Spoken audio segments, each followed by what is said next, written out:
ভিয়েতনামের রাজধানী হ্যানয়। এই শহরের এক সরু গলি আজ বিশ্বজুড়ে আলোচিত। নাম তার ট্রেন স্ট্রিট, স্থানীয়দের ভাষায় ফো দুয়ং তাও। মাত্র 400 মিটার দীর্ঘ একটি রেলপথ, দুই পাশে ঘেঁষাঘেঁষি বাড়ি, ছোট ক্যাফে, ঝুলন্ত লণ্ঠন আর রঙিন আলো, দেখতে যেন সিনেমার সেট। কিন্তু এই মনোরম দৃশ্যের আড়ালে লুকিয়ে আছে এক ভয়ঙ্কর বাস্তবতা। প্রতিদিন নির্দিষ্ট সময়ে যখন ট্রেন গর্জন তুলে এই সরু গলির ভেতর দিয়ে ছুটে যায়, তখন পর্যটকেরা মাত্র কয়েক ইঞ্চি দূরে দাঁড়িয়ে ছবি তোলে। কারো হাতে কফির কাপ, কেউ বা রেল লাইনের উপর দাঁড়িয়ে পোজ দিচ্ছে একটি নিখুঁত সোশ্যাল মিডিয়া পোস্টের জন্য। এই রেলপথের ইতিহাস কিন্তু আজকের নয়।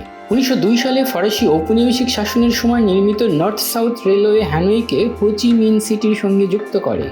পরে রেলওয়ে কর্মীদের থাকার জন্য ট্র্যাকের পাশেই ছোট ছোট বাড়ি তৈরি হয়। সময়ের সঙ্গে এলাকাটি নিম্নবিত্ত পাড়ায় পরিণত হয়। ট্রেন চলাচলের সময় ঘর কাঁপত, মানুষ হঠাৎ ঘুম থেকে জেগে উঠত। এটি ছিল একেবারে সাধারণ একটি আবাসিক এলাকা, কোনো পর্যটন স্পট নয়। পরিবর্তনের হাওয়া লাগে 2013 সালে। ওই বছর হ্যানয় অন দ্য ট্র্যাকস নামে একটি ট্যুর চালু করে হ্যানয় ভিত্তিক ফটোগ্রাফি সংস্থা ভিয়েতনাম ইন ফোকাস। একই সময় ইনস্টাগ্রামে এর পোস্ট জনপ্রিয় হয়ে ওঠে। 2014 সালে টাফ ট্রেন অনুষ্ঠানেও ওই এলাকা দেখানো হয়, আর তারপর ধীরে ধীরে ভাইরাল হয়ে যায় ট্রেন স্ট্রিট। 2017 সালে এক বাসিন্দা ট্র্যাকের পাশে কফি ও বিয়ার বিক্রি শুরু করেন। অন্যরাও সুযোগ দেখেন।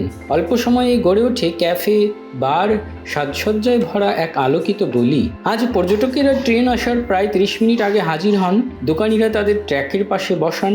ট্রেনের হুইসেল বাজতেই সবাই দেয়ালের সঙ্গে গা ঠেকিয়ে দাঁড়ায়। ট্রেন ছুটে গেলে টেবিল কেঁপে ওঠে, চেয়ার সরিয়ে নেওয়া হয় শেষ মুহূর্তে, আর ক্যামেরায় ধরা পড়ে সেই রোমাঞ্চকর মুহূর্ত। কিন্তু এই রোমাঞ্চ সবসময় নিরাপদ নয়। 2025 সালে এক পর্যটক সেলফি তুলতে গিয়ে প্রায় ট্রেনের নিচে পড়ে যাচ্ছিলেন। এরপর সরকার একাধিকবার এলাকা বন্ধের উদ্যোগ নেয়, পুলিশ ব্যারিকেড বসায়, ট্যুর অপারেটরদের সতর্ক করা হয়, তবুও মানুষের ভিড় থামে না। কিন্তু কেন?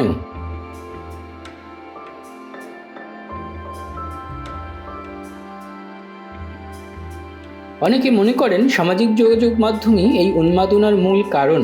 হাজারো পোস্ট, লাখো লাইক না গেলে মিস হয়ে যাওয়ার ভয় তৈরি করে। মনোবিজ্ঞানীরা বলেন, মানুষ স্বভাবতই অন্যের অভিজ্ঞতা অনুকরণ করতে চায়। তার উপর ঝুঁকির উপাদান থাকলে রোমাঞ্চ আরও বাড়ে। তবে স্থানীয়দের দৃষ্টিভঙ্গি ভিন্ন। একদিকে আয় বেড়েছে, ব্যবসা জমেছে, অন্যদিকে হারিয়ে যাচ্ছে এলাকার ইতিহাস ও সংস্কৃতি। অনেকে শুধু ছবি তুলে চলে যায়, কিন্তু এই রেলপথের ইতিহাস, ঔপনিবেশিক অতীত কিংবা এখানে বসবাসকারী মানুষের দৈনন্দিন সংগ্রাম অজানাই থেকে যায়। ট্রেন স্ট্রিট তাই এক বৈপরীত্যের প্রতীক। এটি যেমন অর্থনীতি ও রোমান্সের গল্প, তেমনি সামাজিক মাধ্যমের শক্তিরও উদাহরণ। মনে রাখবেন, যেখানে আপনি একটি ছবি তুলেছেন সেটি কারো বাড়ির সামনে দিয়ে ছুটে চলা বাস্তব জীবন।